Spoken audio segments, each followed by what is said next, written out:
औरंगजेबाला या गोष्टीचा पश्चाताप होतो. मरण्याच्या शेवटच्या क्षणापर्यंत औरंगजेब म्हणतोय की माझ्या निष्काळजीपणामुळे शिवा माझ्या हातातून निसटून गेला. औरंगजेब हट्टाला पेटला, त्याला मराठ्यांना संपवायचं. आणि त्याचा असा गोड गैरसमज होता की संभाजी महाराजांना अटक करून किंवा त्यांची हत्या केल्यानंतर मराठ्यांचं राज्य संपेल. पण त्याचा हा गोड गैरसमज पुढं 18 वर्ष टिकला. आपली सत्ता अबाधित ठेवण्यासाठी हा धर्माचं पांघरून घ्यायचा. प्रचंड प्रमाणामध्ये औरंगजेबाने धर्माचा वापर राजकारणासाठी केला. बादशाहच्या विरोधामध्ये जाणाऱ्याचे डोळे आणि जीभ कापण्याचे हक्क केवळ आणि केवळ बादशाहला आहे. अशा पद्धतीचा एक हक्क मुघलांच्या बादशाहला मिळायचा. त्यानं त्या हक्काचा वापर केला आणि त्यानं संभाजी महाराजांची हत्या त्या हक्काचा वापर करून आणि इस्लामच्या मुल्ला मौलवींच्या फतव्यानी मी ही हत्या केली अशा पद्धतीने जाहीर केलं. 350 वर्षांपूर्वीचा इतिहास पडद्यावर पाहताना आजही महाराष्ट्र सुन्न आहे. स्वराज्यासाठी छत्रपती संभाजी महाराजांनी दिलेलं बलिदान पाहताना आज अंगावर काटाही येतोय आणि त्यांनी जे हाल सोसले त्याच्यानंतर डोळ्यात पाणीसुद्धा आहे. पण महाराजांच्या या सगळ्या इतिहासावर प्रकाश टाकण्यासाठी आपल्यासोबत आज काही खास पाहुणे आहेत. आपण त्यांना याच्याबद्दल बोलतं करणार आहोत.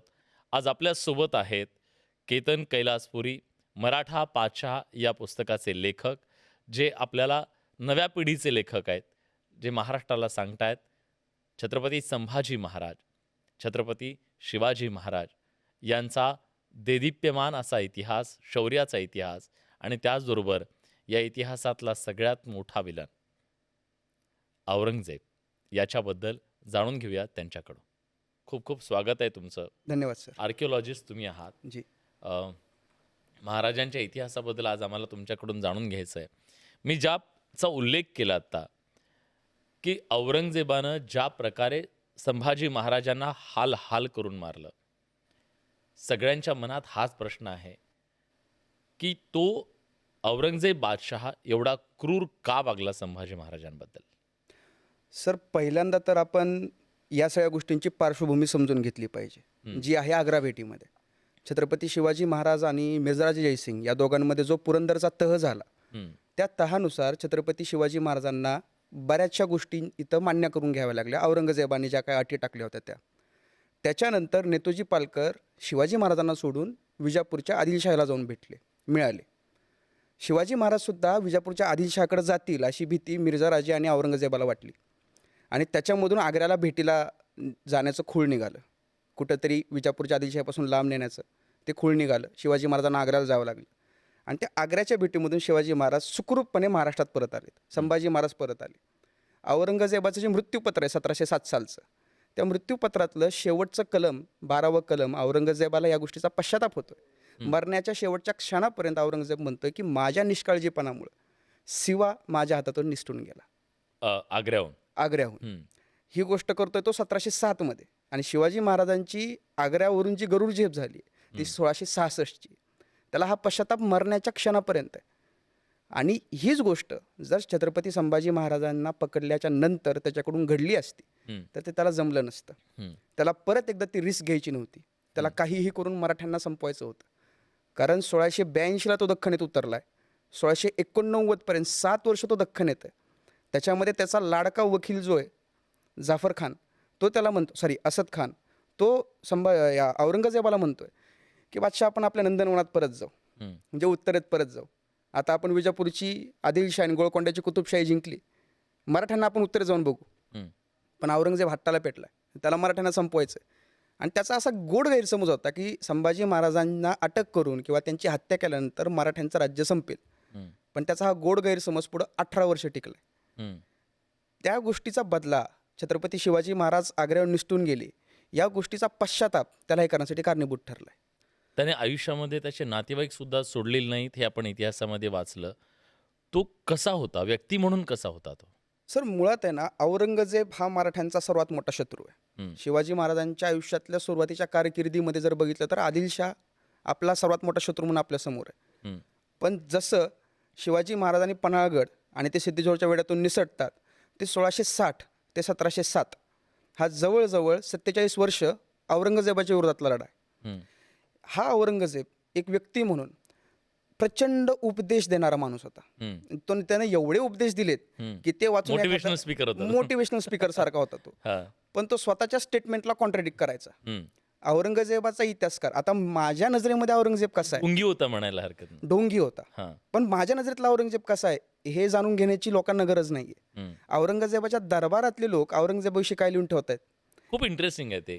काय त्याने ज्यांना इतिहास लिहायला ठेवलेलं होतं, Appoint केलं होतं. अपॉइंट केलेलं होतं, त्यांनी काय म्हटलंय बरं साकी त्याच्याबद्दल? मुस्तेद खान, हम्म. मासिरे आलमगिरीचा लेखक, हा साकी मुस्तेद खान काय म्हणतो की औरंगजेब अतिशय धर्माभिमानी आहे. हम्म. त्याच्या धर्माचा आदर आहे. धर्माने सांगितलेल्या कपड्या धर्म वेडा की धर्माभिमानी? नाही, धर्माभिमानी. बादशाच्या दरबारात काम करतोय हा, तो, हा. टीका कशी करू शकेल. हम्म. तर तो म्हणतोय की औरंगजेब धर्माने सांगून दिलेल्या सगळ्या बंधनांमध्ये राहतो. त्यानं लग्नही 4च केली आहेत. तो कपडे सुद्धा धर्माने सांगितलेल्या पद्धतीनेच घालतो. हम्म. त्याला खोटं बोललेलं आवडत नाही, त्याला चहाडी केलेल्या आवडत नाही, त्याला कपटाने कुठली गोष्ट करायला आवडत नाही, त्याला खोट्या शपथा घेतलेल्या आवडत नाहीत. हम्म. हा असा औरंगजेब आहे की जो दिवसातून 3-3 वेळेस न्यायदान करण्यासाठी उभा राहतो. हम्म. आणि दुसरीकडं याच औरंगजेबाच्या दरबारामध्ये औरंगजेबाच्या पदरी असणारा भीमसेन सक्सेना, जो तारिके दिलकुश या ग्रंथाचं निर्माण करताय, हम्म.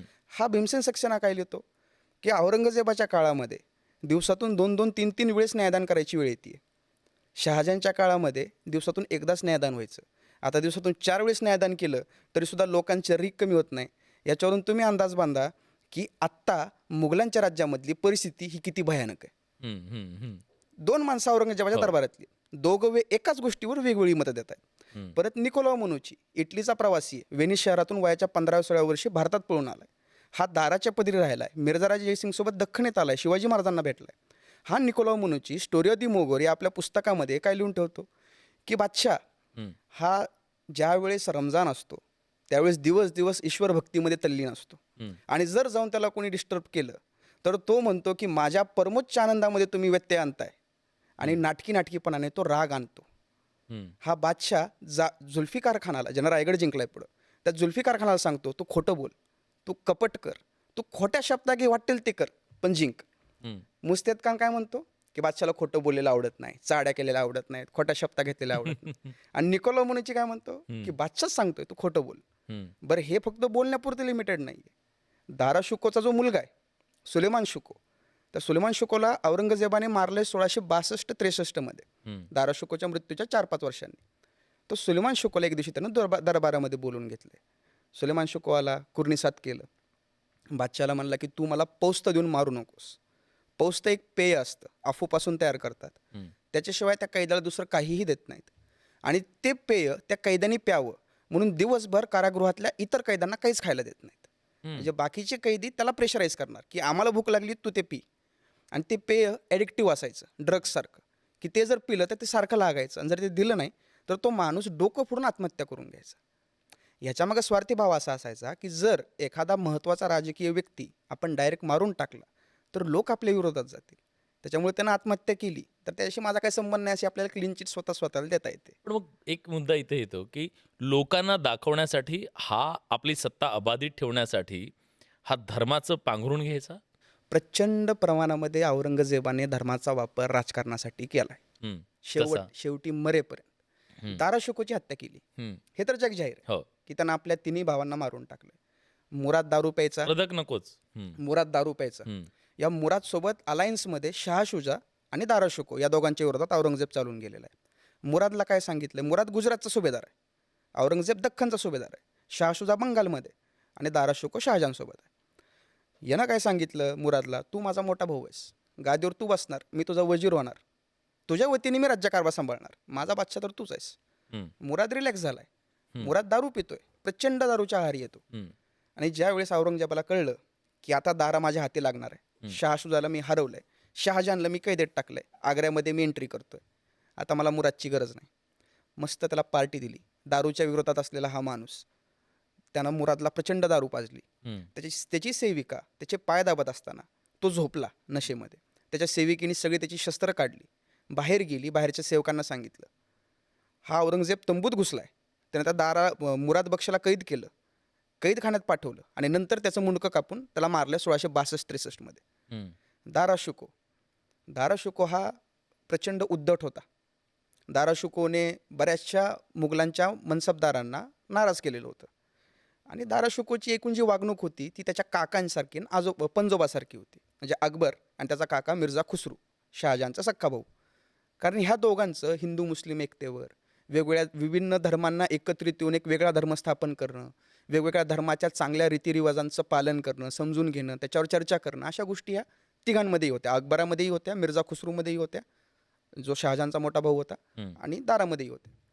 या गोष्टीमुळं बरीचशी कट्टर विचारधारेची दरबारातील मंडळी दुखावली. औरंगजेबाला लहानपणापासून ना ही पोकळी माहिती आहे दरबारातली. औरंगजेबाने दारा शुकोचा मृत्यू स्वतःच्या आदेशाने नाही केला. मुल्ला मौलवींना फतवा काढायला लावलाय की दाराचं मरणं इस्लामच्या फायद्यासाठी आणि वाढीसाठी किती कामाचं, आणि म्हणून त्यानं दारा शुकोला मारले. मग महाराजांच्या बद्दल सुद्धा असंच काही घडलं होतं? संभाजी महाराजांची जी हत्या आहे, त्याचं जे क्रौर्य आहे, जी त्याला काही धर्माचा आधार आहे?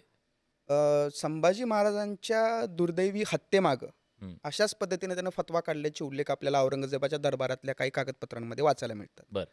त्याचसोबत आपण आणखीन एक गोष्ट पण लक्षात त्याला ते घेतली. योग्य ठरवायचं होतं. त्याच्यासाठी आपल्याला एक गोष्ट लक्षात घ्यायला पाहिजे की 1658ला 59ला ज्यावेळेस औरंगजेबाचं राज्यारोहण वर्ष पूर्ण होतंय, त्यावेळेस बादशाला कुठल्या कुठल्या पद्धतीचे अधिकार आहेत याची एक यादी प्रसिद्ध झालेली. त्याच्यामध्ये बादशाला एक अधिकार मिळालेला आहे की आपल्या राज्याच्या विरोधामध्ये किंवा बादशाच्या विरोधामध्ये जाणाऱ्याचे डोळे आणि जीभ कापण्याचे हक्क हे केवळ आणि केवळ बादशाला आहे. अशा पद्धतीचा एक हक्क मुघलांच्या बादशाला मिळायचा. त्यानं त्या हक्काचा वापर केलेला आहे आणि त्यानं संभाजी महाराजांची हत्या त्या हक्काचा वापर करून आणि इस्लामच्या मुल्ला मौलवींच्या फतव्यानी मी ही हत्या केली अशा पद्धतीने त्यानं जाहीर केलेलं आहे. बरं. पण जेव्हा संभाजी महाराजांची त्याने इतकी निर्घृणपणे हत्या केली, तेव्हा या सगळ्याचा बदला निश्चितपणे प्रत्येकाला वाटला असेल की आपण ह्या हत्येचा बदला घ्यायचा आहे. हा बदला घेतला गेला का? तो कसा घेतला गेला? तो काळ काय होता? संभाजी महाराजांचं जे काही दुर्दैवी निधन किंवा त्यांचं बलिदान म्हणू आपण, जे 1689ला 11 मार्चला झालं, त्यावेळेस मराठ्यांची परिस्थिती ही फार बिकट होती. कारण मराठ्यांचे एकमेव आशास्थान राहिलेले छत्रपती होते राजाराम महाराज. त्यांना रायगडावरून बाहेर काढणं, प्रतापगडला पाठवण्याचं काम येसुबाई राणे साहेबांनी केलं. पण प्रतापगडला ऑलरेडी मुघलांचं सैन्य येऊन मिळालं होतं. फक्त मुघलच नव्हते तर प्रतापगडच्या परिसरामधले जे काही स्थानिक वतनदार आहेत तेही मराठ्यांच्या विरोधात गेले. तिथं हा मराठ्यांचा छत्रपती अवघं वय 19 तो हत्तीवर बसून युद्ध करतोय प्रतापगडच्या पायथ्याला, आणि हे मराठ्यांचे एकमेव छत्रपती आहेत ज्यांनी हत्तीवर बसून युद्ध केलं. तिथून ते राजाराम महाराज. राजाराम महाराज तिथून ते गेलेत कोल्हापूरला, तिथून ते गेले जिंजीला. त्यांच्या संरक्षणामध्ये असणाऱ्या संताजी भोसलेंनी रक्ताची उलटी करून त्यांचा मृत्यू झालाय, पण छत्रपतींना त्यांनी केसाळी धक्का लागू दिलेला नाही. अशा बिकट परिस्थितीमध्ये मराठ्यांचं राज्य संपुष्टात आलंय. रायगड पडलाय नोव्हेंबर 1689ला. मराठ्यांना कुठल्याही पद्धतीचा सपोर्ट राहिला नाहीये. आदिलशाही संपली आहे, कुतुबशाही संपली, दख्खनीमध्ये फक्त मराठी वर्सेस मुघल हा लढा चालू आहे. अशा परिस्थितीमध्ये मराठ्यांनी हळूहळू आपली जी काही सत्ता आहे ती पुन्हा एकदा प्रस्थापित करायला सुरुवात केली. औरंगजेबाला मृत्यूपर्यंत त्यांनी दक्षिणेत अडकून ठेवलं. पण औरंगजेबाच्या मृत्यूनंतर थोरले शाहू छत्रपती संभाजी महाराजांचा पुत्र ते औरंगजेबाच्या कैदेतून निसटून साताऱ्याला आले. साताऱ्याला त्यांनी 1708ला राज्याभिषेक केलाय आणि त्याच्या 11 वर्षांनी त्यांना कळलंय की मुघलांच्या दरबारामध्ये फार मोठी यादवी माजली. त्यावेळेस मुघलांच्या गादीवर होता फारुख सियार, आणि हा जो फारुख सियार आहे हा त्या औरंगजेबाचा पंतू होता. तो गादीवर बसला होता आणि त्याला गादीवर बसणारे 2 भाऊ होते, सय्यद ब्रदर्स असं त्यांना म्हणतात, हसेन अली हुसेन अली. तर या सय्यद बंधूंचं या बादशासोबत खटके उडायला लागले. बादशाह म्हणला आपण ह्या सय्यद बंधूंना मारून टाकू, जे किंग मेकर होते. ह्या सय्यद बंधूंना बादशाला मारायचं होतं. त्यासाठी त्यांना मोठी ताकद, एकमेकांच्या जीवावर उठले. त्यांना मोठी ताकद हवी होती. ती ताकद होती थोरले शाहू छत्रपती. तेव्हा ह्यांनी शक्ती एकवटली होती. थोरल्या शाहू छत्रपतींकडं शक्ती म्हणजे मराठ्यांची पहिली राजधानी ज्यांनी जमिनीवर स्थापन केली, सातारा शहराची ज्यांनी स्थापना केली, त्या सातारा शहराच्या राजधानीवर थोरले शाहू छत्रपती जिवंत असेपर्यंत 42 वर्ष एकदाही हल्ला झाला नाही. कारण शाहू महाराजांची 35 ते 40 हजाराची स्वतःची फौज तैनात असायची, जी शाहू महाराजांचंच फक्त ऑर्डर पालन करायची, दुसऱ्या कोणाचंही नाही. या शाहू महाराजांकडे शंकराजी मल्हार नावाच्या व्यक्तीला पाठवले जे राजाराम महाराजांकडे होते. आणि या शंकराजी मल्हारने सय्यद बंधू आणि शाहू महाराजांमध्ये मध्यस्थी केली. खंडेराव दाभाडे, बाळाजी विश्वनाथ आणि सय्यद बंधू यांच्या ताब्यामध्ये 35 ते 40 हजाराचं सैन्य घेऊन सय्यद बंधू दिल्लीकडे चालून निघाले मराठे. याच्यात एक शक्कल लढवली शाहू महाराजांनी. औरंगजेबाचा मेलेला नातू मुहिउद्दीन तो जिवंत करून हत्तीवर बसवलाय. जिवंत करून म्हणजे 1703-4च्या आसपास हा मुहिउद्दीन पुण्यात मेलाय. हा औरंगजेबाचा नातू होता, ज्याच्या नावाने औरंगजेबाने पुणे शहराचं नाव बदललं होतं, मुहियाबाद केलं होतं.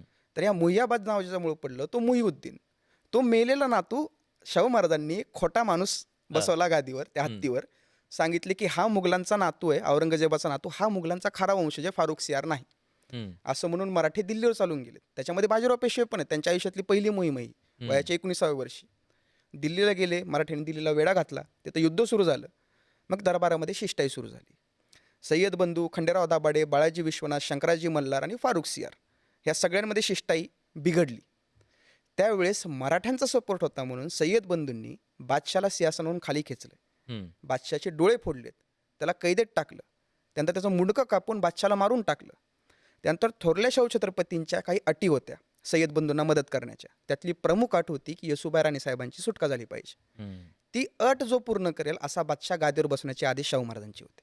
त्याच्यानंतर एका वर्षामध्ये 1720 साली शाहू महाराजांनी 3 बादशाह बदलले. त्यातला एक नैसर्गिकदृष्ट्या लहानपणीच मृत्युमुखी पडला. 2 जणांना आपल्या अटी मान्य करत नाहीत म्हणून गादीच्या बाहेर काढलं आणि मुहम्मद शाह नावाचा एक शाहू महाराजांच्या आदेशावरून बसवलेला बादशाह गादीवर बसवला. त्याच्याकडून सगळ्या हव्या त्या अटी मान्य करून घेतल्या आणि येसुबाई राणी साहेबांची सुटका 1720 साली झाली. हा छत्रपती संभाजी महाराजांच्या हत्येचा मराठीने घेतलेला बदला आहे. हा बदला आहे. पण मी पुन्हा तिकडे येतो. हा जो औरंगजेब आहे त्याच्यात सगळंच होतं. क्रौर्य होतं, त्याच्यात कपट होतं, तो धूर्त होता. त्याच्यानंतर त्याच्याकडे अजून एक तो संशय वृत्तीचा होता. त्याच्याबद्दल तुम्ही काय सांगाल? कारण त्याला कशाचाही संशय यायचा. त्याने भावाचं ते मुंडकं सुद्धा परत आणलेलं होतं. दारा शुको विषयी जे काही त्याच्यामध्ये वर्णन केलं की आपल्या भावाचं मुंडकं कापलं, त्याच्यानंतर खरंच आपल्या भावाला मारलंय का तोते आहे. कारण उद्या चालून जर कोणी तोत्या उभारला आणि त्याला जर लोकांची सहानुभूती भेटली तर ते आपल्यावर उलटायला नको म्हणून आपल्या मेलेल्या भावाचं मुंडकं कापून तबकामध्ये सजवून दरबारात आणायला लावलं होतं औरंगजेबाने. हे तर सगळ्यांनाच माहिती. पण औरंगजेबाचा स्वभाव एवढा विचित्र आहे. त्याचा मुलगा आहे मुहम्मद मुअज्जम. औरंगजेबाला 5 मुलं होती, त्यातला 2 नंबरचा मुलगा. या मुहम्मद मुअज्जमचा जन्मच झाला औरंगजेबाच्या शिव्या खायला. तो लाहोरला होता, सुभेदार म्हणून तिथे नियुक्त होता. त्याचं सिंहासन जमिनीपेक्षा काहीसं उंच आणि बादशाच्या सिंहासनापेक्षा काहीसं उंच झालं. ही गोष्ट बादशाला समजली. बादशाह कुठे आहे? दख्खनेत आहे.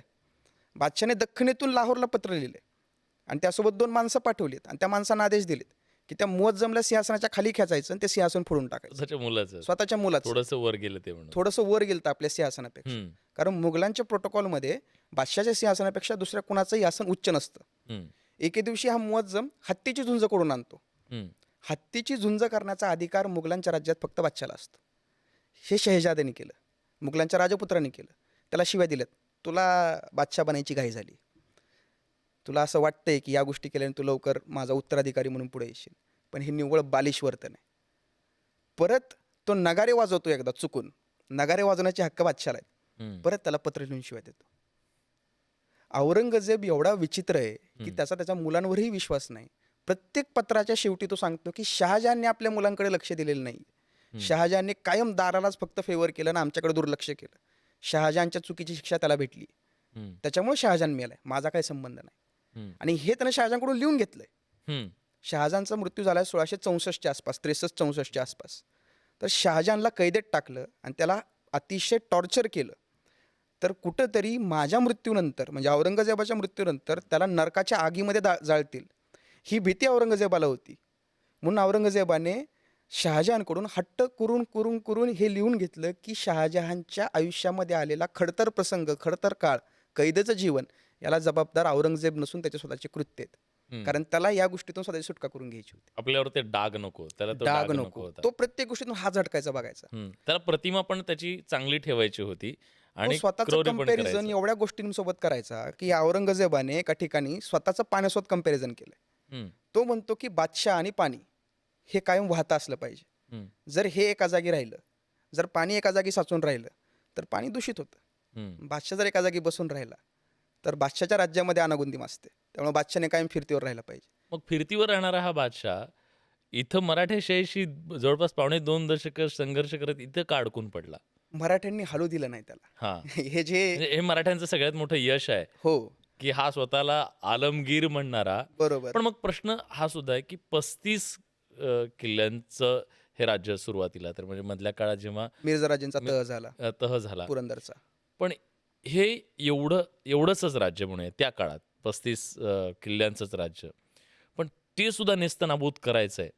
हा काय हट्ट होता त्याचा? एवढा काही रिला पेटला होता तो? औरंगजेब हा मुळात फार जास्त सेल्फ सेंट्रिक माणूस आहे. हं, त्याच्यापेक्षा मोठं झालेलं त्याला कोणी बघवलं नाही. हं, शिवाजी महाराजांनी शाहिस्तेखानाची बोटं कापली आहेत. हं, सुरतेवर हल्ला केला आहे. जे औरंगजेबाचं लाडकं शहर आहे त्या सुरतेवर हल्ला केला आहे. आणि उघड उघड स्टेटमेंट दिलं शिवाजी महाराजांनी हं, की माझा शत्रू मी निवडला आहे. हं, त्यानंतर मिर्झा जयसिंग येतात. तो पुरंदरचा तह होतो. त्याच्यामध्ये शिवाजी महाराजांवर अतिशय जाचक अटी लादल्या जातात. हं, बादशाचं फरमान येतं. फरमान ही फार मोठी गोष्ट आहे. हं. हे स्टेटमेंट आहे. फरमान फक्त आणि फक्त बादशाह लिहू शकतो. त्या फरमानावर वर तुघरा आणि शिक्का असतो. जे बादशाहच लिहितो. त्या तुघऱ्यामध्ये बादशाचं नाव असतं आणि शिक्क्यामध्ये बादशाचा शिक्का आणि त्या शिक्क्याच्या भोवतीने गोल शिक्के असतात जे बाबरपासून त्या औरंगजेबापर्यंत किंवा त्या बादशाहपर्यंत झालेल्या बाकीच्यांचे छोटे छोटे शिक्के असतात. हं.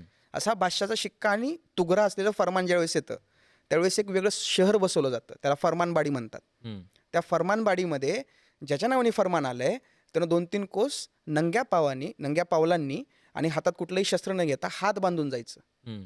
तिथं बाजूला असलेलं विहिरीचं पाणी काढायचं, त्या उंटाला पाणी पाजायचं, गुडघ्यावर बसायचं, ते फरमान घ्यायचं, डोक्याला लावायचं, छातीला लावायचं आणि उत्तरेकडे बघून कुर्निसात करायचं, हं. कदमबोसी करायची, म्हणजे जमिनीला हात लावून डोक्याला लावायचं. हं. हा एवढा घाणेरडा प्रसंग मुघलांच्या फरमानाच्या वेळेस त्यांना ते रिच्युअल पूर्ण करायला लागायचे, त्या प्रथा पाळाव्या लागायच्या. हं. शिवाजी महाराजांना या सगळ्या अपमानातून जावं लागलं. हं. आणि ज्या वेळेस शिवाजी महाराजांसारखा माणूस औरंगजेबाची सुरत लुटतोय, शाहिस्तेखानाची बोटं कापतोय, त्याच्या आधी कल्याण भिवंडीवर हल्ला करतोय आणि शाहिस्तेखानाची बोटं कापल्यामुळे शाह अब्बास औरंगजेबाला पत्र लिहून सांगतोय हं. की तू स्वतःला आलमगीर म्हणवतोस, हं. पण तू आलमगीर नाहीयेस, तू पिदरगीर आहेस. हं. तू स्वतःला जगज्जेता म्हणवतोस, जग जिंकून घेण्याची भाषा करतोस, हो. पण तू तुझ्या त्याला बापाला कैदेत आवडायचं ते. टाकणार. हं. तुझ्या बापाला कैदेत टाकणार आहेस, तू तुझ्या भावांना मारणार आहेस, तू आलमगीर कसला, तू तर पिदरगीर आहेस. हं. इथेही गोहर झालाय. 28 नातेवाईक त्याने त्याचे मारले. 27 27 नातेवाईक 27 मारले. नातेवाईक त्यानं मारले गादीवर बसताना. हं. हा औरंगजेब आहे आणि याला शिवाजी महाराज हं. टेक्निकली जर बघायला गेलं तर शिवाजी महाराजांचं अर्ध्यापेक्षा जास्त राज्य हे मुघलांच्या राज्यातलं आहे. हं. जे 1636ला शहाजी महाराजांनी निजाम मुर्तजाला मांडीवर बसून स्वतंत्र होण्याचा पहिला प्रयत्न केलेला आहे आणि त्याचा जो तह झाला माहुलीचा, त्या तहामध्ये निजामाची राजवट संपली. त्या निजामाच्या राज्याचे 2 भाग झालेत. भीमा नदीच्या उत्तरेचा प्रदेश मुघलांचा आहे, भीमेच्या दक्षिणेचा प्रदेश आदिलशहाचा आहे आणि शिवाजी महाराजांचा 70% प्रांत हा भीमेच्या उत्तरेला आहे. त्यांची जहागीर भीमेच्या उत्तरेला आहे. हं. त्याच्यामुळे औरंगजेबाला काय वाटायचं की शिवाजी महाराज माझ्या राज्यातला एक नागरिक आहे, हं. मी ह्याला कधीही कंट्रोल करू शकतो. पण तो परत का गेला नाही मग? कोण? औरंगजेब औरंगजेब दख्खनीतून शेवटपर्यंत हां. पहिल्यांदा तर त्याचा हट्ट. हं. ज्यावेळेस औरंगजेबाने 1684-85 त्याला जाता आलं नाही. नाही नाही पहिल्यांदा त्याचा हट्ट होता. हं. 1684-85ला विजापूर जिंकलं आणि गोळकोंड्याची कुतुबशाही जिंकली. त्यावेळेस त्याच्या वकिलाने त्याला स्पष्ट सल्ला दिला होता असद खानाने की जहांपण आपण उत्तरेत जाऊयात, आता हं. तिकडे जाऊ. पण त्याला नव्हतं जायचं, त्याला मराठ्यांना संपवायचं होतं. हं. पहिल्यांदा तो हट्टाने थांबला आणि इसवी सन 1701 मध्ये त्यानं मराठ्यांसोबत तह करण्याचा प्रयत्न केला. हं. त्या तहाला मराठ्यांनी चुकला मान्यता होता दिली तो नाही. तेव्हा. त्यावेळेस शक्यच नव्हतं त्याला मराठ्यांच्या विरोधात राहणं, कारण इथली लोक कंटाळली होती. हं. बादशाह कुणालाही उलटं बोलू शकत नव्हता, कुणाचाही अपमान करू शकत नव्हता. त्याला वाटायचं की जर आपण कुणाला टोचून बोललो हं. आणि जर ही लोक माझ्या विरोधात गेली, यांनी बंड केलं, तर हे शमवायचं कसं? हतबल झाला होता तो म्हणजे. त्याच्यासमोर पर्यायच नव्हता. हं. व्यंकोजी राजे जे तंजावरचे राजे आहेत, त्यांच्या मुलाला रायबांजी भोसल्यांना मध्यस्थीसाठी बोलून घेतले. त्यांना सप्ताहाजारी मनसबदारी दिली की मराठ्यांनी माझ्याशी तह करावा. मराठ्यांनी तह करावा. धनाजी जाधवरावांसोबत बोलणं सुरू केलंय. हं. धनाजीरावांनी ऐकलं नाही. छत्रपती संभाजी महाराजांची झालेली निर्गुण हत्या, राजाराम महाराजांनी दिलेला लढा आणि मराठ्यांनी 1682 पासून मुघलांसोबत सुरू केलेला लढा 17-18 वर्षांचा, हं. हा मराठ्यांच्या समोर आहे. शाहू महाराजांची आणि रायबांजी भोसले यांची 2 वेळेस भेट घालून दिली औरंगजेबाने. थोरले शाहू छत्रपती जे औरंगजेबाच्या कैदेत आहेत, संभाजी महाराजांचा मुलगा, ह्या दोघांमध्ये शिष्टाई करण्याचा प्रयत्न करून दिला औरंगजेबाने की तुम्ही एकमेकांना भेटा आणि हे युद्ध मराठ्यांचं मुघलांसोबत संपलंय असं सांगून तह करण्याचा प्रयत्न करा. शाहू महाराज पण ऐकले नाही. हं. रायबांजी भोसलेंनी पण डबल क्रॉस केला औरंगजेबाला. सगळं घेतलं पण मराठ्यांच्या बाजूने तो लॉयल राहिला. पण एक चर्चा आता खूप मोठ्या प्रमाणात सुरू आहे की संभाजी महाराजांनी धर्मासाठी बलिदान दिलं. दुसऱ्या बाजूला आपल्या सुद्धा काही लोकांना असं वाटतं की तो एक महत्त्वाचा लीडर होता मुस्लिमांचा, असं म्हटलं जातं. पण इथल्या मुस्लिमांबद्दलचं त्याचं काय मत होतं बरं? मुळात आपण जर बघितलं 17व्या शतकाकडं, तर 17व्या शतकामध्ये इस्लामची व्याख्या आणि इस्लामचं एकूण असणारी संकल्पना आणि समाज जीवनामध्ये असणारे इस्लामचं महत्त्व हे 21व्या शतकापेक्षा फार वेगळं आहे. हम्म, आपण आजच्या काळामध्ये 17व्या-18व्या शतकातल्या एखाद्या राजकीय व्यक्तीला आपल्या धर्माचा नायक म्हणून बघत असू तर ते चुकीचं आहे. हम्म, इस्लाम धर्म हा अतिशय चांगला आहे. इस्लामविषयी कुठल्याही पद्धतीचं ही स्टेटमेंट नाही आहे. पण औरंगजेबानेच इथल्या हिंदुस्थानी मुसलमानांचा कधीही आदर केला नाही. हम्म. औरंग का? औरंगजेब सुन्नी पंथीय होता. इस्लाममध्ये शिया आणि सुन्नी असे 2 पंथ आहेत. हम्म, औरंगजेब सुन्नी पंथीय होता आणि त्यानं कधीही शिया पंथीय मुसलमानांना मुसलमान मानलं नाही. हम्म, आदर करणं सोडा. हिंदुस्थानी मुसलमान हे मुसलमान नाहीत. पर्शियन आणि तुर्की लोकांनी एवढे श्रेष्ठ लोक या पृथ्वीतलावर दुसरे कुणीही नाहीत असं औरंगजेबाच्या मृत्यूपत्रात आहे. मृत्यूपत्रात लिहिले त्यांनी ते. औरंगजेबाने लिहिलेलं आहे की तुर्की लोक हे अतिशय बहादूर आहेत. त्यांना आपण आपल्या संरक्षणासाठी त्यांच्या बहादुरीचा वापर केला पाहिजे. आपण त्यांच्यावर विश्वास ठेवला पाहिजे. आपण त्यांना आपल्या दरबारात मानाचं स्थान दिलं पाहिजे. हम्म, हे औरंगजेबाच्या पूर्ण इतिहासामध्ये आपल्याला पाहायला मिळतं. हम्म, औरंगजेबाने कधीही कुठल्याही मोठ्या नेमणुका हम्म. ह्या भारतीय वंशाच्या मुसलमानांच्या केलेल्या नाही आहेत किंवा भारतीय वंशाच्या मुसलमानांना त्यानं कधीही थोडं मोठं स्थान दिलेलं नाही. इथली भाषा पण वापरायचं नाही बोलताना.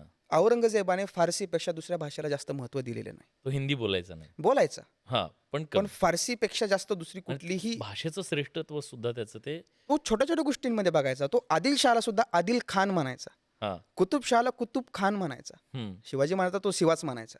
हम्म, संभाजी महाराजांना तो जहागीरदार म्हणायचा. हम्म. कारण संभाजी महाराज मनसबदार होते ना हो. 1666च्या तहानुसार औरंगजेबाचे. हम्म, हा अतिशय द्वेष करायचा इथल्या लोकांचा. रहुल्ला खान नावाचा औरंगजेबाचा सरदार आहे. या रहुल्ला खानानं ते संभाजी महाराजांच्या थोरल्या शाहू छत्रपतींच्या धर्मांतराचा प्रयत्न ज्यानं औरंगजेबाने ज्यावेळेस केला हम्म. त्यावेळेस त्यानं ज्या व्यक्तीला शाहू महाराजांकडे बोलणी करण्यासाठी पाठवलं होतं तो रहुल्ला खान होता. हा रहुल्ला खान शियापंथी होता. तो मरताना त्यानं औरंगजेबाला एक पत्र लिहिलं आणि सांगितलं की माझ्या मृत्यूनंतर माझ्या मुलींची लग्न ही सुन्नीपंथीय सरदारांसोबत व्हावीत. हम्म, तर औरंगजेब म्हणतो की हा माणूस मरतानाही धर्मातलं श्रेष्ठत्व आणि कनिष्ठत्व बघतोय. हम्म. हा माणूस चोर मनाचा आहे. हम्म. हा दुष्ट आहे. ह्याच्या मनाप्रमाणे काही होणार नाही. हम्म. आणि स्वतः मरताना लिहून ठेवतो की तुर्की लोक श्रेष्ठ आहेत, पर्शियन लोक श्रेष्ठ आहेत. यानं इथल्या स्थानिक लोकांच्या सामाजिक भावनेचा कधी आदर केला नाही. त्याच्यामुळं औरंगजेब हा मुघलांचा जरी बादशाह असला, मुघलांचा एक खूप मोठा राजा असला, त्याच्या काळात मुघलांचा जरी वंशविस्तार झाला असला तरीसुद्धा नरहर कुरुंदकरांचं एक फार सुंदर वाक्य, यदुनाथ सरकारांचं एक फार सुंदर वाक्य, या दोघांचं स्टेटमेंट औरंगजेबाची कारकीर्द एक्सप्लेन करण्यासाठी पुरेसं आहे. नरहर कुरुंदकर श्रीमानयोगीच्या प्रस्तावनेमध्ये म्हणतात, आपण श्रीमानयोगी सगळे वाचतो, पण श्रीमानयोगीची 47 पानांची प्रस्तावना एकीकडं आणि छत्रपती शिवाजी महाराजांवर लिहिलेला एकूण एक ग्रंथ एकीकडं, एवढी ती सुंदर प्रस्तावना आहे. त्या प्रस्तावनेत नरहर कुरुंदकर काय म्हणतात की औरंगजेबाचा पराभव हा केवळ औरंगजेबाचा पराभव नव्हता, तर गझनीपासून औरंगजेबापर्यंत झालेल्या क्रूर इस्लाम विजयाचा तो शेवट होता. आणि दुसरीकडे यदुनाथ सरकारांचं लाडकं अपत्य औरंगजेब मानलं जातं इतिहासातलं. एवढं त्यांनी प्रेम केलं औरंगजेबावर आणि त्या प्रेमातून त्यांनी शिवाजी महाराजांवरचा उत्कृष्ट ग्रंथ लिहिलेला आहे. तत्कालीन पुराव्यांच्या अभावी त्या ग्रंथावर बऱ्याच संशोधकीय मर्यादा आहेत, परंतु आपण त्यांचा आदर केला पाहिजे यदुनाथ सरकारांचा. तर ते काय म्हणतात की औरंगजेब शूर होता, त्याला व्यवहार ज्ञान होतं, औरंगजेबाकडं कसब होतं राज्य चालवण्याचं, परंतु तो एका कसब्याचा प्रमुख याच्या पलीकडे त्याची लायकी नव्हती. ही यदुनाथ सरकार लिहित आहेत हिस्ट्री ऑफ औरंगजेबमध्ये. यावरूनच आपण औरंगजेबाच्या कर्तृत्वाच्या मर्यादा, त्याच्या व्यक्तिमत्वाच्या मर्यादा समजून घेतल्या पाहिजे. आपण 17व्या शतकातल्या व्यक्तीला 21व्या शतकात आदर्श मानत असू तर त्याचा रिलिव्हन्स केवढा आहे ह्याही गोष्टीचा आपण अंदाज घेतला पाहिजे. शिवाजी महाराजांना आपण 17व्या शतकातल्या माणसाला 21व्या शतकात आदर्श का मानतो? अनुकंपा तत्वावर भरती आपण आज करतो, ते इम्प्लिमेंट करणारा माणूस शिवाजी महाराज आहे. शेतकऱ्यांना जमीन नसेल तर जमीन देणं, बैलजोडी नसेल तर बैलजोडी देणं, नांगर नसेल नांगर देणं, बी बियाणं नसेल बी बियाणं देणं, बिनव्याजी कर्ज देणं, कर्ज माफ करणं, ह्या सगळ्या गोष्टी आज आपण करतोय. हे सगळं शिवाजी महाराजांनी केलंय, आज्ञापत्रात लिहून ठेवलेलं आहे. हे एक्झॅग्रेटेड वर्णन नाहीये, हे सगळं आज्ञापत्रात लिहिलेलं आहे शिवाजी महाराजांनी. बरोबर. पण मला आता मग ह्याच मुद्द्यावरून 2 गोष्टी तुमच्याकडे. एक, आपल्या सगळ्यांचे हिरो, जी एक विलन. जी छत्रपती शिवाजी महाराज आणि औरंगजेब ह्या 2, एक हिरो एक विलन, ह्या दोघांना जर समोरासमोर ठेवलं तर तुम्हाला काय दिसतं? दोघं शिवाजी महाराज आणि औरंगजेब ह्या दोघांवर 17व्या शतकातल्या ज्या काही सामाजिक मर्यादा आहेत त्या होत्या. त्या मर्यादा झुगारून ही दोन्ही व्यक्तिमत्व पुढे आलेली आहेत. या दोघांनीही राज्य चालवण्यासाठी ज्या ज्या गोष्टीचा शक्य होईल त्या गोष्टींचा वापर केला आहे. हम्म, औरंगजेबाने त्या धर्माचाही वापर केलेला आहे. हम्म, तो मरेपर्यंत धर्माचं सोंग घेऊन राहिलेला आहे. जर तो एवढाच कट्टर इस्लामपंथी असता तर त्यानं मृत्यूपत्रामधलं तिसरं कलम असं लिहिलं नसतं की मी माझ्या टोप्या विणल्यात, त्या हम्म. टोप्यामधून 4 रुपये 2 आणि एवढी कमाई झालेली आहे, त्याच्यातूनच माझ्या अंत्यविधीचा कफन आणावं. पण मी जे कुराण लिहून पैसे जमा केलेत, ते कुराण लिहून पैसे जमा करण्याचं काम हे शियापंथीय मुसलमानांचं असतं. मी सुन्नी आहे, तर त्यातून निर्माण झालेला पैसा गोरगरिबात वाटून टाका, त्यातला एकही रुपया माझ्या अंत्यविधीसाठी खर्च करू नका. हम्म, हे औरंगजेबाचं वाक्य आहे त्याच्या मृत्यूपत्रातलं. तर हा औरंगजेब ज्या ज्या गोष्टीचा वापर आपल्या राज्यासाठी करता येईल तो त्यानं केला आहे. सेम शिवाजी महाराज आग्र्याहून सुटून आलेत. आपण काय म्हणतो, शिवाजी महाराज आग्र्याहून सुटून आले, महाराष्ट्रामध्ये आले आणि औरंगजेब आणि शिवाजी महाराज यांच्यानंतर 4 वर्ष शांतता आहे, असं नाही आहे. शिवाजी महाराज आग्र्याहून सुटून आलेत आणि औरंगजेबाला पत्र लिहून सांगितलं की मी तुमची दिलगिरी व्यक्त करतो, हम्म, तुम्हाला न सांगता आलो, गडबडीत आलो. आणि औरंगजेब या गोष्टीला म्हणतो ठीक आहे, काय हरकत नाही, हम्म, कारण त्याला माहिती आहे आता हे अवघड जाणार आहे. हम्म. हे प्रकरण अवघड आहे आता. आणि सेम शिवाजी महाराजांनाही कल्पना आहे की आता हे प्रकरण अवघड जाणार आहे. हम्म, 1666ला फक्त 12 किल्ले हातामध्ये असणाऱ्या शिवाजी महाराजांनी 1674ला राज्याभिषेक केला. त्यावेळेस 222 पेक्षा जास्त किल्ले शिवाजी महाराजांच्या स्वराज्यात आहेत. हा सगळ्यात मोठा कमबॅक शिवाजी महाराजांनी केला. आणि 1658ला 20 कोटी रुपये तिजोरीमध्ये असणारे मुघलांचं साम्राज्य, शहाजहानच्या अटकेच्या वेळेस 20 कोटी रुपये तिजोरीत होते. हम्म, आणि मुघल साम्राज्याचं जे काही पूर्ण वर्षाचं उत्पन्न असायचं, आजचा पूर्ण बांगलादेश, आजचा पूर्ण पाकिस्तान, अर्धा अफगाणिस्तान आणि काश्मीरपासून खाली तिरुपतीपर्यंत पूर्ण पसरलेलं हे मुघलांचं साम्राज्य, ज्याचं वार्षिक उत्पन्न 26 कोटीच्या आसपास असायचं. हम्म. हा औरंगजेब 1707ला ज्यावेळेस मेलाय, त्यावेळेस दिल्लीला त्याचं प्रेत घेऊन जाण्यासाठी सुद्धा त्याच्याकडं एवढा फौज फाटा नसावा, एवढे लोक नव्हती आणि त्याच्यावर प्रेम करणार त्याच्यासोबत कोणी सुद्धा नव्हतं. हम्म. हे आणि महाराजांवर आजही जीव वळून आजही टाकणारे प्रेम करणारी लोक आहेत. त्याच्या मागं आहेत कारण हे आहे की शिवाजी महाराजांनी इथल्या सर्वसामान्य लोकांचा, इथल्या प्रत्येक धर्माचा, इथल्या प्रत्येक संस्कृतीचा आदर केलाय. त्यांनी सगळ्यांना सोबत घेत. त्यांनी कुणावरही कधी अन्याय केला नाही. हम्म, पण शिवाजी महाराज प्रचंड प्रॅक्टिकल होते. हम्म, त्यांनी कधीही भावनेला थारा दिला नाही, भावनेला स्थान दिलं नाही. आपल्या राज्याच्या मध्ये जो कोणी येईल तो कुणीही असू द्या. हम्म, अफजल खान वादाच्या वेळेस यांच्या 10 अंगरक्षकामध्ये असणारा एक अंगरक्षक संभाजी गावजी, ज्याने अफजल खानाचं मुंडकं कापलं होतं, त्या संभाजी गावजीला मारणारे शिवाजी महाराजच आहेत. हम्म, शाहिस्ते खानाच्या वेळेस, कारण तो स्वराज्याला सोडून गेला. नेतोजी पालकरांनी आपल्या आदेशाचं उल्लंघन केलं, पन्हाळगडावर 250 पेक्षा जास्त मावळे मेलेत आणि शिवाजी महाराजांनी त्यांना तिथून निघून जायची आज्ञा दिलेली. हम्म, नंतर त्यांचा मोहम्मद कुली खान झालाय. शिवाजी महाराजांनी राज्याच्या आडवं येणाऱ्या प्रत्येकाला बाजूला सरकवलं. शिवाजी महाराजांनी आपल्या राज्याच्या वाढीसाठी जे जे शक्य आहे ते केलं. औरंगजेबाने ते करण्याचा प्रयत्न केला आहे. फक्त फरक एवढा आहे की औरंगजेब हा प्रत्येक वेळेस स्वतःला कॉन्ट्रडिक्ट करत होता. तो किती उत्कृष्ट राज्यकर्ता आहे हे लिहून ठेवायचा, हम्म. पण प्रॅक्टिकली तो दाखवायचं म्हणजे त्याला असं होतं की त्याचा इतिहास उद्या जेव्हा लिहिला जाईल तेव्हा तो विलन म्हणून नाही तर हिरो म्हणून कोणीतरी त्याला हे करावं असं त्याचं इच्छा असावी. मरेपर्यंत तीच होती. त्याचं मृत्यूपत्र वाचल्यानंतर सुद्धा तेच वाटतं की त्याला आवडायचं मला आलमगीर म्हणा असं ते. बरोबर, त्याला तो फार सेल्फ सेंट्रिक होता. हम्म, पण त्याचा स्वतःशिवाय कुणावरही विश्वास नव्हता. हा सगळ्यात मोठा दुर्गुण आहे त्याचा. हम्म, same goes with Shivaji Maharaj. हे इंग्रजांनी लिहून ठेवलंय की शिवाजी, मी मुद्दाम एकेरी बोलेल, पण ते जे वाक्य आहेत तेच सांगतोय, इंग्रजांनी लिहिले की शिवाजी सगळ्या मंत्रिमंडळातल्या सगळ्या लोकांचा सल्ला ऐकून घेतो, पण त्याला जे योग्य वाटेल तेच करतो.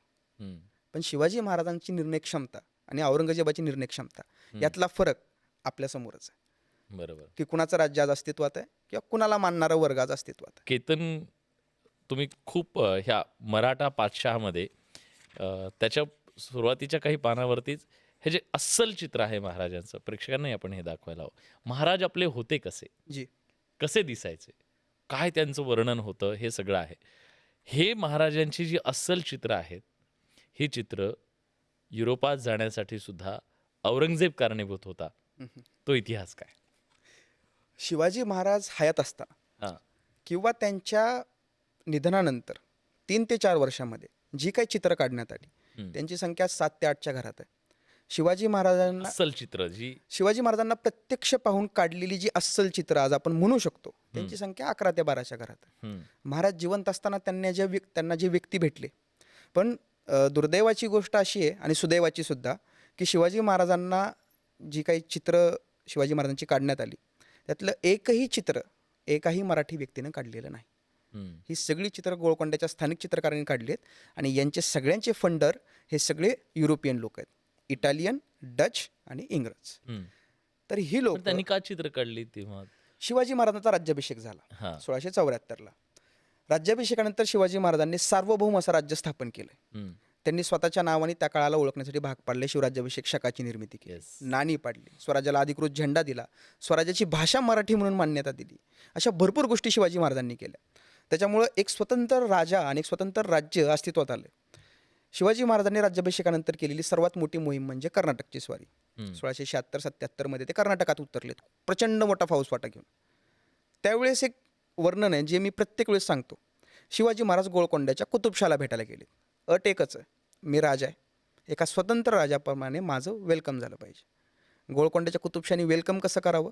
शिवाजी महाराजांना वेलकम करण्यासाठी गोळकोंड्याच्या वेशीच्या बाहेर 3 ते 4 कोस तो स्वतः गेलाय. गोळकोंड्याचा बादशाह, गोळकोंड्याचा कुतुबशाह हा हिऱ्यांच्या खाणीचा मालक आहे. असं म्हणतात कोहिनूर तिथून आलाय. एवढा प्रचंड वैभवशाली तो शिवाजी महाराजांना वेलकम करायला हैदराबादच्या बाहेर गेलाय गोळकोंड्याच्या. शिवाजी महाराज ज्या रस्त्यावरून चालत येणार आहेत त्या रस्त्यावर गुढ्या आणि तोरणं लावायला सांगितले. शिवाजी महाराज ज्या रस्त्याने जाणार आहेत तो रस्ता कुंकू आणि केशराने भरलाय.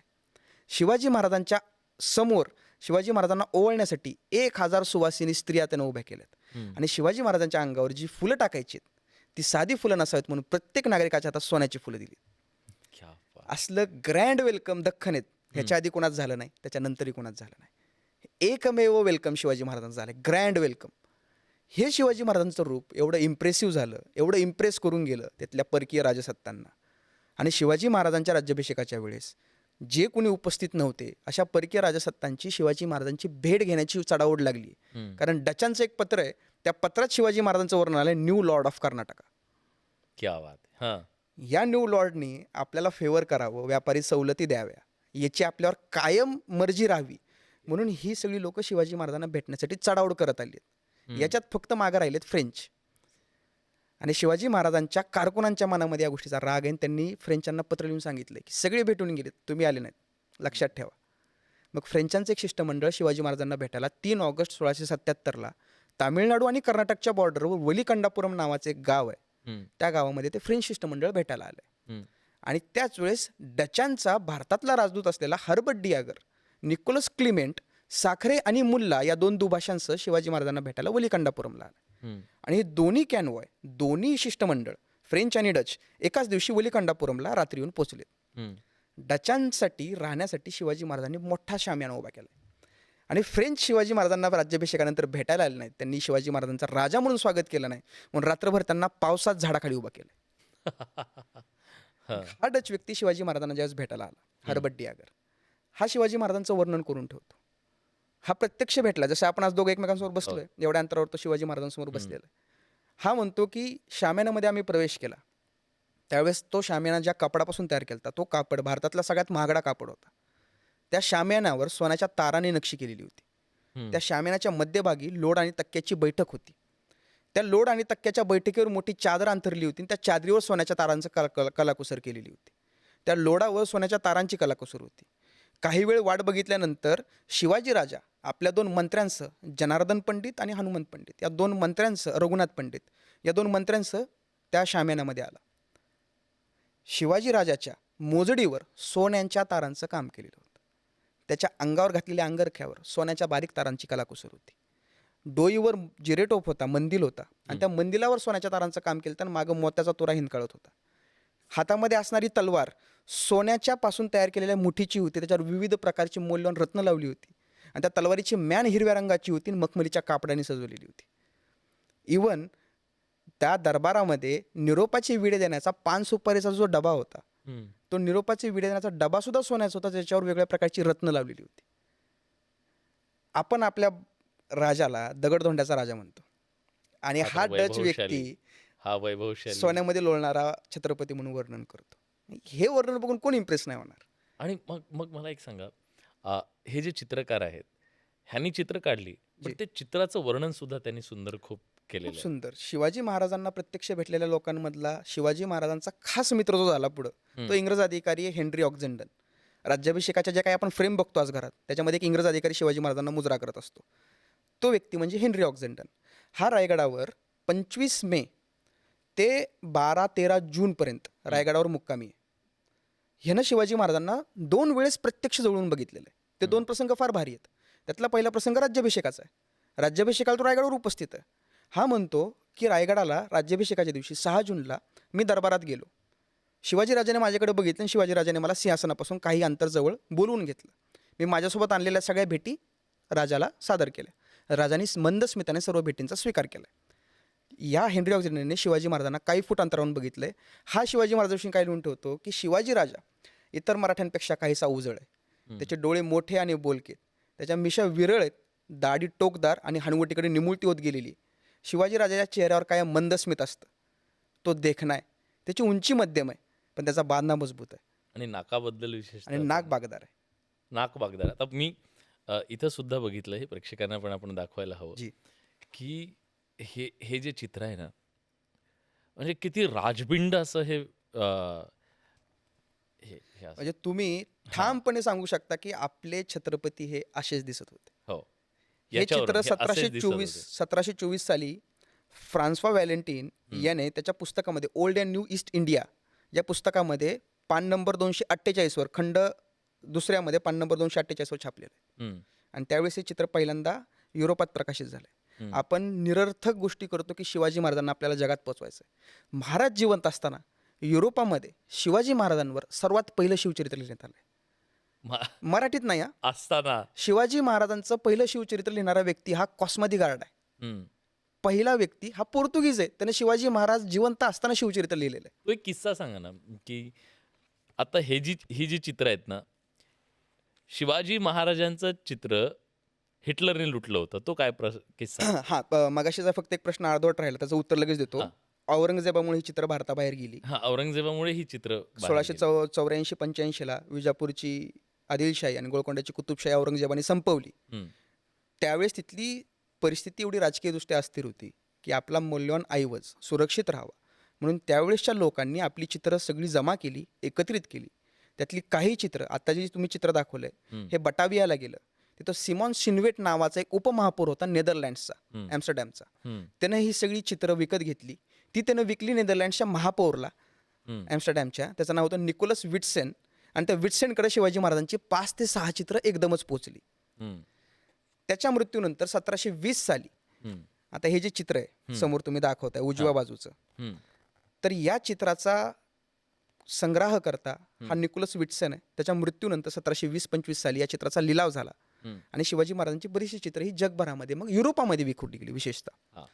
आणि ज्यावेळी दुसरं महायुद्ध झालं त्या दुसऱ्या महायुद्धामध्ये हिटलरने मित्रपक्ष वगैरे या मित्रराष्ट्र यांच्यावर हल्ला वगैरे केले. त्यावेळेस सुद्धा 1945 साली मौल्यवान वस्तू लुटण्याचा प्रघात होता. आणि हिटलरने ज्यावेळेस युरोपातल्या मित्रराष्ट्रांवर हल्ले केले त्यावेळेस त्यानं त्या लोकांची संग्रहालय लुटली. त्यात त्याला चुकून एक चित्रांचा अल्बम भेटला आणि त्या अल्बममध्ये एक चित्र शिवाजी महाराजांचं होतं जे ते घेऊन गेला स्टॅट बिब्लिओथेकला, बर्लिनच्या राष्ट्रीय संग्रहालयामध्ये, राष्ट्रीय ग्रंथालयामध्ये. आणि ते चित्र आजही तिथं जतन करून ठेवण्यात आलं. तो काय किस्सा आहे की आशिया खंडातल्या सर्व श्रेष्ठ राजांमध्ये 3 जणांचं नाव होतं आणि त्यापैकी एक छत्रपती शिवाजी महाराज. 1887 साली हा, फ्रान्समध्ये वर्ल्ड एन्सायक्लोपीडिया तयार करण्यात आला. 1887ला 85-87 साली. हा. आणि त्या वर्ल्ड एन्सायक्लोपीडियामध्ये काही मोजक्या व्यक्तींची चित्र छापण्यात आली. त्यामध्ये आशिया खंडातल्या फार कमी 3 ते 4 लोकांच्या राज्यकर्त्यांची नावं त्या एन्सायक्लोपीडियामध्ये समाविष्ट झालेली आहेत. त्यामध्ये एकाच व्यक्तीचं चित्र दिलंय, ते आहे छत्रपती शिवाजी महाराजांचं. आणि ते चित्र निकोलाव मुनुचीच्या घोड्यावरच्या चित्राची प्रतिकृती या पुस्तकामध्ये पण आहेत. बर. आणि हे चित्र मालोजीराव जगदाळे यांना 2015 साली प्राप्त झालं आणि त्यांनी ते भारतामध्ये आणलं. निळ्या रंगाचा घोडा मी तुम्हाला 1 मिनिट दाखवू शकेल याच्यामध्ये. ते चित्र पहिल्यांदा त्यावेळेस जगासमोर आलं. म्हणजे शिवाजी महाराज हयात असताना किंवा त्यांच्या दुर्दैवी निधनानंतर सुद्धा शिवाजी महाराजांचे चित्र युरोपामध्ये प्रकाशित करण्याचा प्रघात त्यावेळेस होता. हा. हे जे चित्र आहे ज्यामध्ये शिवाजी महाराज घोड्यावर बसलेले आहेत हे ते चित्र आहे जे त्यावेळेस वर्ल्ड एन्सायक्लोपीडियामध्ये छापून आलेलं आहे. घोड्यावरील चित्र ज्यामध्ये शिवाजी महाराजांचा ड्रेस आणि निळ्या रंगामध्ये, पण त्यांचा चेहरा काहीसा वयस्कर आहे कारण शिवाजी महाराजांच्या दुर्दैवी निधनाच्या जवळपास 150-200 वर्षानंतर हे चित्र तयार झालेलं आहे. 150-1 वर्षानंतर. ओके. भारताला हे चित्र कधी मिळाली बरं? शिवाजी आपल्याला कधी महाराजांच्या कळलं की आपले महाराज कसे दिसत होते? यामध्ये सगळ्यात मोठं श्रेय ऑब्व्हियसली वासी बेंद्रे यांचं आहे. मराठ्यांचे सर्वात थोर इतिहास संशोधक ज्यांना म्हणलं जातं, त्या वासी बेंद्रेंनी मॅकेन्झी कलेक्शनमध्ये 1920 साली ते चित्र त्यांना मिळालं, शिवाजी महाराजांचं जे पहिलं चित्र आपण दाखवलं. तर त्याच्या काही कॉपीज त्यांनी तयार केल्या आणि न.चि. केळकर आणि वासी बेंद्रे यांनी भरपूर ठिकाणी त्या प्रती फुकट वाटल्या. त्यानंतर शिवाजी महाराजांच्या या मूळ रूपाविषयी चर्चा व्हायला सुरुवात झाली. पण त्याच्या आधी युरोपामध्ये बऱ्याच ठिकाणी, आता आपण बघितलं 1887 सालचं हे चित्र, किंवा 1909 साली निकोला मोनिचीने घोड्यावरचं एक चित्र काढलं. याच्या मागच ते चित्र असेल. घोड्यावरचं एक चित्र काढलं होतं. तर ते चित्र इर्विन नावाच्या एका इतिहास संशोधकाने 1909 साली प्रकाशित केलेलं आहे. हे घोड्यावरचं चित्र आपल्या 4थीच्या पुस्तकामध्ये पण हे चित्र आहे, जे सगळ्यांनाच माहिती आहे. तर अशी चित्र ही भारतामध्ये किंवा युरोपामध्ये त्यावेळेस प्रकाशित होत होती. पण वासी बेंद्रे यांच्यानंतर या चित्राची मुवमेंट सुरू झाली. चित्र कुठली असावीत, काय असावीत, ती कुणी काढली असावीत. यामध्ये सगळ्यात मोठं योगदान जर कोणाचं असेल तरी ते इतिहास संशोधक ग. खरे यांचं. ग. खरेंनी सगळ्यात पहिल्यांदा शिवाजी महाराजांच्या चित्रांवर एक संशोधकीय लेख लिहिला होता, जो महाराष्ट्र शासनाने नंतर प्रकाशित केला होता. आणि ते पुतळा मग या चित्रावरूनच मग पुतळा बरेचसे पुतळे त्यावेळेस तयार व्हायला सुरुवात झालेली होती. तर त्यावेळेस पण या चित्रांचा संदर्भ घेण्यात आला. बऱ्यापैकी चित्रांचा आजही महाराष्ट्राचं जे मंत्रालय आहे त्या मंत्रालयामध्ये कलायुगी जी कांबळेंनी जे चित्र काढलेलं आहे, ते चित्र हे पहिल्या चित्रावरून इन्स्पायर झालेलं आहे. ते चित्र आहे, या चित्राची ती प्रतिकृती आहे, ज्याला महाराष्ट्र शासनाने अधिकृत चित्राचा दर्जा दिलेला आहे. बरोबर. त्याच्यामागे ते वासी बेंद्रे यांनी संशोधित केलेलं चित्रच आहे. मी आता शेवटाकडे येतोय. जी. संभाजी महाराजांच्या बद्दल आता वेगवेगळी चर्चा सुरू आहे. त्याच्यामध्ये एक साधारणपणे संभाजी महाराज स्वराज्य रक्षक की संभाजी महाराज धर्मरक्षक अशा प्रकारची चर्चा रंगवली जाते. खरंच संभाजी महाराज कोण होते? म्हणजे त्यांची पूर्ण कारकीर्द पाहिल्यानंतर आपल्याला काय लक्षात येतं? संभाजी महाराज, शिवाजी महाराज हे ज्या समाज समूहामधून येतात, ज्या समुदायाचं ते प्रतिनिधित्व करतात, त्या धर्माचा त्यांनी आदर केलेला आहे. शिवाजी महाराज असतील, संभाजी महाराज असतील, त्यांनी आपल्या धर्माविषयी अभिमान बाळगलेला आहे. पण त्यांनी इतर कुठल्याही धर्माचा अनादर कधीही केल्याचं आपल्याला पाहायला मिळत नाही. संभाजी महाराज गोव्यामध्ये जातात, पोर्तुगीजांच्या विरोधामध्ये युद्ध करतात. पोर्तुगीजांनी तिथल्या स्थानिक लोकांवर प्रचंड अन्याय केलेले होते. त्यांचे कान कापणे, नाक कापणे, प्रायव्हेट पार्ट्स कापणे, त्यांना कन्वर्ट करण्यासाठी जे जे शक्य आहे ते त्यांच्या विरोधामध्ये करणे, अशा पद्धतीचे अन्याय त्यांनी तिथल्या स्थानिक जनतेवर केले होते. त्यांना धडा शिकवायचा म्हणून संभाजी महाराज गोव्यामध्ये जातात. त्या पोर्तुगीजांच्या विरोधामध्ये युद्ध करतात, त्या पोर्तुगीजांना हरवतात. तिथल्या धर्माजी नागनाथला आदेश देतात, एक शिलालेख स्थापन करायला सांगतात. आणि त्या शिलालेखामध्ये वाक्य आहे, हे हिंदूंचे राज्य झाले. याच्यावरून जर तुम्ही संभाजी महाराजांचा लढा धर्माचा आहे असं म्हणत असाल, तर दुसरीकडं विजापूरची आदिलशाही आणि गोळकोंड्याची कुतुबशाही याच्यावर 1684ला ज्यावेळेस औरंगजेब आक्रमण करतो, त्यावेळेस गोळकोंड्याचा कुतुबशाह आदिलशाहला पत्र लिहून सांगतो की तू घाबरू नकोस, तुम फिकर नको करू, छत्रपती साबाजी राजे पातशाह को हे बीच भेज के घोडा निकाल के कूच करके चालत आने को, अशा पद्धतीचं ते दख्खनी हिंदीमधलं त्याला पत्र लिहितो. म्हणजे काय सांगतो की तू घाबरू नको, संभाजी महाराजांकडे हेराला पाठव आणि संभाजी महाराज घोडा घेऊन, सैन्य घेऊन तुझ्या मदतीला येतील. मी सुद्धा सैन्य घेऊन तुझ्या मदतीला येतोय. तिघं मिळून औरंगजेबाचा पराभव करू. आता इथं तर अलायन्स आहे ना, मुसलमानांसोबत अलायन्स आहे. ज्या मुसलमानांच्या विरोधामध्ये आपण आपल्या छत्रपतींना उभा करतो, मग आता आपण इथं काय म्हणायचं? दुसरीकडे अकबर स्वराज्यामध्ये येतो. या अकबराला मैत्रीपूर्वक हात कोण देतं? अकबराचं प्रोटेक्शन कोण करतं? संभाजी महाराज करतात. कवी कलश, फोंड्याची जी लढाई झाली 1682-1683ची संभाजी महाराज आणि पोर्तुगीजांची, त्या फोंड्याच्या लढाईमध्ये मराठ्यांना विजय मिळाला म्हणून हे कवी कलश तिथल्या एका पिराला नवस केलेला असतो, त्या पिराला दानधर्म करतात, त्या पिराला तिथं वेगवेगळ्या प्रकारच्या देणग्या देतात. हे कवी कलश जे संभाजी महाराजांचे मित्र आहेत. दुसरीकडे संभाजी महाराज बुधभूषण ग्रंथाची निर्मिती करतात. त्याच्यामध्ये 3 अध्याय आहेत. त्यातल्या एका अध्यायामध्ये देवी देवतांची आणि आपल्या कुळाची स्तुती करतात, राजाची कर्तव्य सांगतात. दुसरीकडे 7 शतक नावाचा ग्रंथ लिहितात, नक्षिक नायिकाभेद लिहितात. त्याची सुरुवात करताना काय म्हणतात? सीतेच्या चरणाच्या नखांकडे बघून सज्जन लोकांच्या उद्धारासाठी मी या ग्रंथाची निर्मिती करतो. तर याच्यावरून पोर्तुगीजांना लिहिलेला शिलालेख, हे हिंदूंचे राज्य झाले. मुसलमान बादशाह असलेल्या आदिलशाह आणि कुतुबशाहची केलेली मदत, कवी कलशांनी पीर बाबाला केलेला नवस आणि त्याला दिलेल्या देणग्या, आणि आपल्या धर्माविषयी अभिमान बाळगत बुधभूषण ग्रंथामध्ये केलेल्या आपल्या देवी देवतांचं वर्णन, भवानी देवीचं वर्णन आणि विधिवत केलेला राज्याभिषेक, या सगळ्या गोष्टी डोळ्यासमोर ठेवल्या तर मला असं वाटतं की धर्मरक्षक, स्वराज्य रक्षक याच्यापेक्षा ते छत्रपती आहेत. आणि छत्रपतीपेक्षा मोठं दुसरं कुठलंही पद नाही आहे. आणि त्याहीपेक्षा महत्त्वाची गोष्ट अशी आहे की आपण आपल्या राजाला संकुचित करण्यात काही अर्थ नाही. आपल्या राजाचा इतिहास आणि आपल्या छत्रपतींना एका चौकटीमध्ये ठेवणं हा खरं तर त्यांच्या व्यक्तिमत्वाला कुठंतरी आपण संकुचित करतोय असा अर्थ होईल.